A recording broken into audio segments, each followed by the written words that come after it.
Vidonda vya tumbo vinaweza kusababisha madhara zaidi ikiwa havitotibiwa au kutibiwa ipasavyo.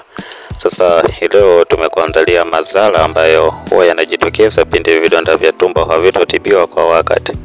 Lakini kama tu wewe ni wa kwanza kufungua chaneli hii, ningeomba usiache kubonyeza neno subscribe na kubonyeza alama ya kengele ili tuwe wa kwanza kupata taarifa zetu pindi tunapokuwa tunazi-upload. Pamoja sasa twende tukayaone madhara ya vidonda vya tumbo ni yapi hasa. Namba moja ni perforation ama shimo katika tumbo.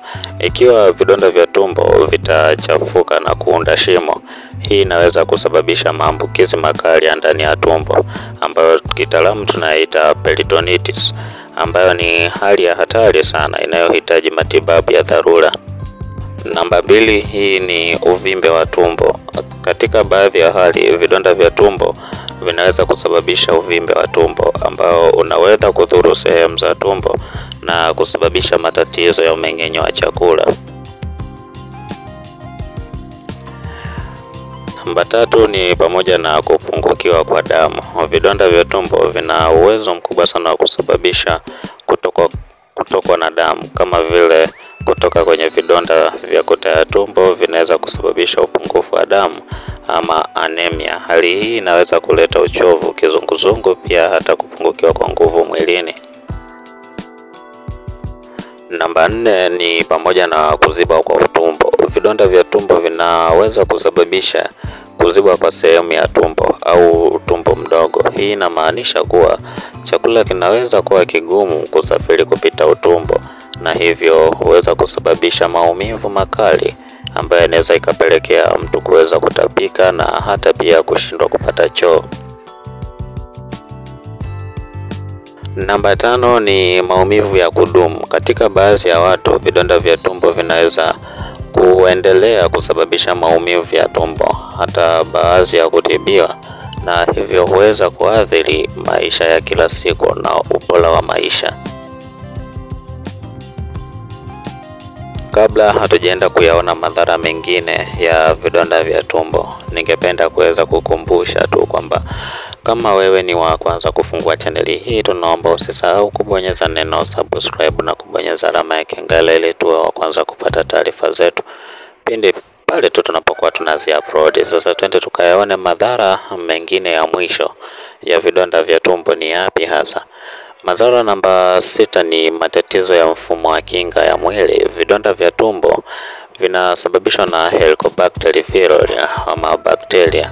Vinaweza kuathiri mfumo wa kinga ya mwili na husababisha matatizo ya muda mrefu ikiwa bakteria hiyo haijatibiwa kwa muda mrefu ama kwa njia bora.